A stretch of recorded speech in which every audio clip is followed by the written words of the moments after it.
My name is Addison Witt. I live in Los Angeles. I'm from Texas originally. And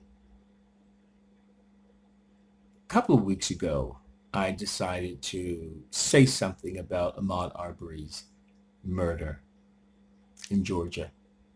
And it had been on my mind. I thought a lot about him. Our birthdays are 4 days apart. Mine's on the 4th, his is on the 8th. He was 25 when he was killed. And when I was 25, I had moved to Los Angeles from Texas. And so I thought about the many years I've lived here since then and just how full my life has been. And I thought how sad that Ahmaud won't get to see his life unfold over the next 25 or plus years, and how tragic that he was murdered in the way and that his life was taken in the way that it was. And then we have another horrific, insidious murder of a man named George Floyd.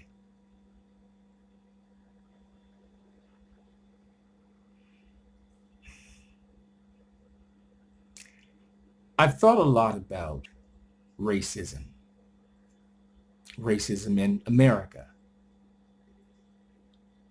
And you know what I've come to realize?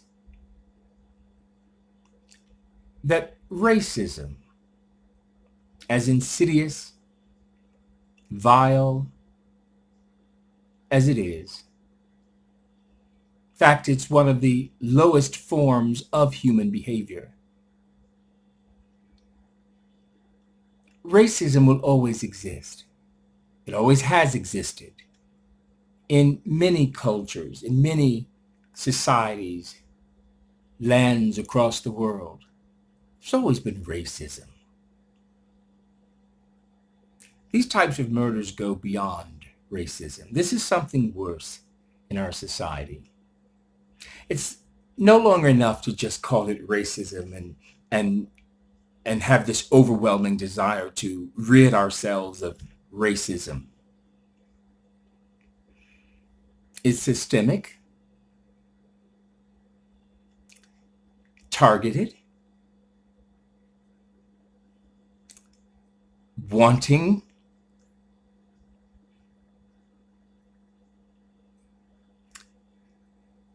it's thrown into our faces in broad daylight. There's a deeper issue that we don't like to address in America. Mental illness. Think about it. What must a person feel to hate another person so much? Just from physically looking at them, that you want to kill them. What is it? So much that you're so incensed and enraged that you want to kill them. What is that? Racism. Racism is a symptomatic behavior. Sure, people can be vulgar, inappropriate, rude, disgusting, even appalling. But this goes far beyond that. I hear people ask or say or condemn the rioters, the looters. Why do they do that? Two wrongs don't make a right. Some people say, I get it. I get their anger. They want to do something to demonstrate how they feel. Well, they certainly can't go in mass carrying machine guns and automatic weapons in public, I mean, tanks would arrive, you know what I mean? So they do what they can do to express the rage, the ripple effect that has just torn through them emotionally. They go and disrupt because they are in pain. When I was, I believe, 19 years old, I just finished my freshman year in college, and that was in West Texas, and I'd gone back to East Texas, where I'm originally from. And I was staying with a friend. He had a house out on the lake, way out in the country, miles down a narrowing blacktop road, nestled in a very wooded area. It was great. It was beautiful. I loved visiting him. I visited him many times. And this particular time, being back home, I was hanging out at his place, and a couple of other friends were there. And I was the only African American person there in the house. And one evening, we'd gone for a walk, the four of us, me, my white friend Lenny, and two other guys, I believe may have been Mexican men, fair-skinned Mexican men. And as we were walking, behind us came roaring this pickup truck. And when it came right alongside us, there were three white guys in there, and we happened to catch each other's eyes at different points. And I had that overwhelming feeling that there was something dangerous about that interaction, that it was a good thing I wasn't out here walking alone by myself with these guys. And they drove past, but there was something inside of me, an energy, that felt that those boys were going to turn that truck around and come back. And I had to think about my prospects at that time. Would these guys walking either side of me stand with me? Would I have to fight it out myself? What would happen? Should I head into the woods to avoid the confrontation altogether? I decided to keep walking. And we, for whatever reason, maybe we all felt a particular kind of energy, turned around to head back towards the house, which was about a mile and a half down the road. Sure enough, this white pickup truck is coming back. It's behind us and roaring just as loud. And as they pull in front of us, they stop in the middle of the road and both doors open. And out these two guys come, just standing outside the truck. They do not get on the ground. And my friend standing here, my white friend, says, "Stop it. Go on now. We don't want no trouble.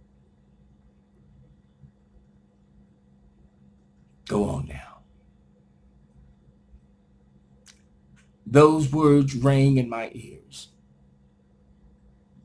We don't want no trouble. I knew those boys would stand with me as best they could, even with those three guys who had guns hanging in the back rack of that truck. They would stand with me. And I was going to give it all I had if it came to that. But here's the thing I really want you to know in that moment, that feeling.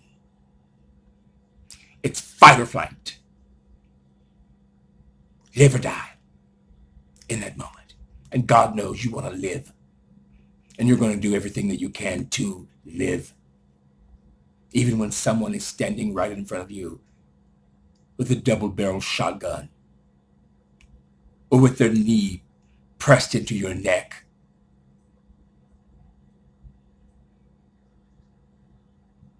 You're going to do whatever you have to do to fight your way out of that moment.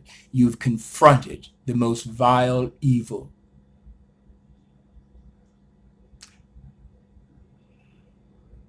Right there in broad daylight. And there's no one that can help.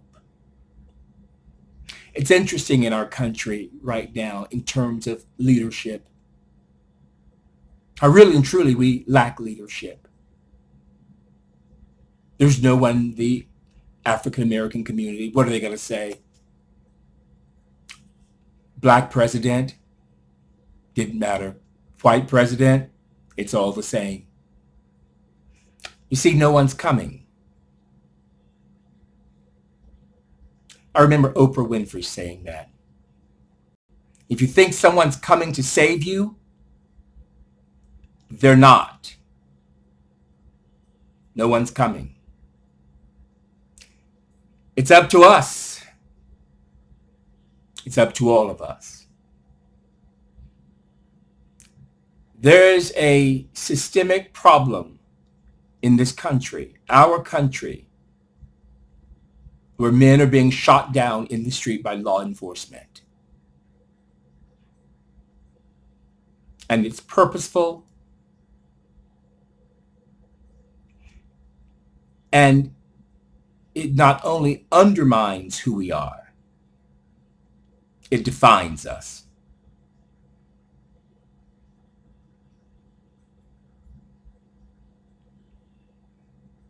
This is the society that we have created.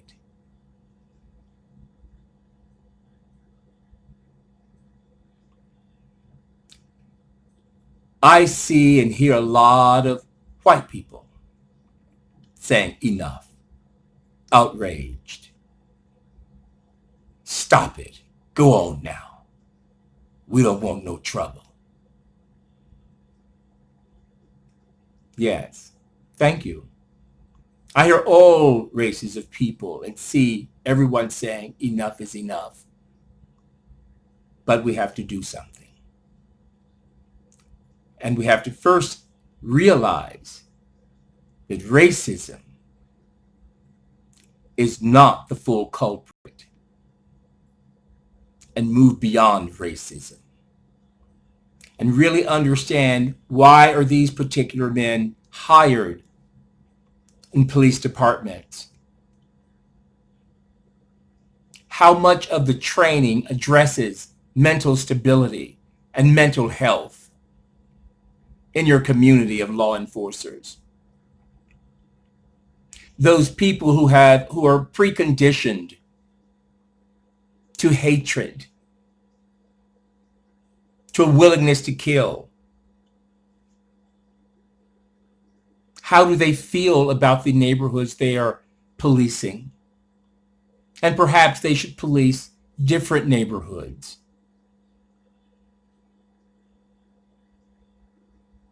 It's a powerful, awesome responsibility to walk around with a weapon that can kill someone, or to have the authority and power to put your knee on the side of a man's neck.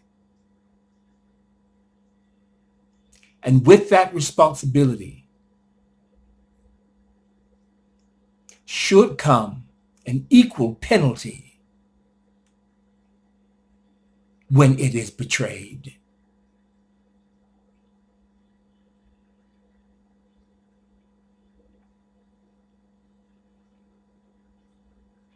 When we stop making excuses,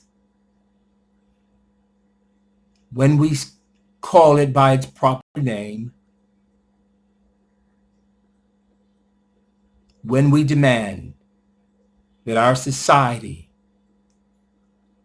chooses to be better, we will. But not until then.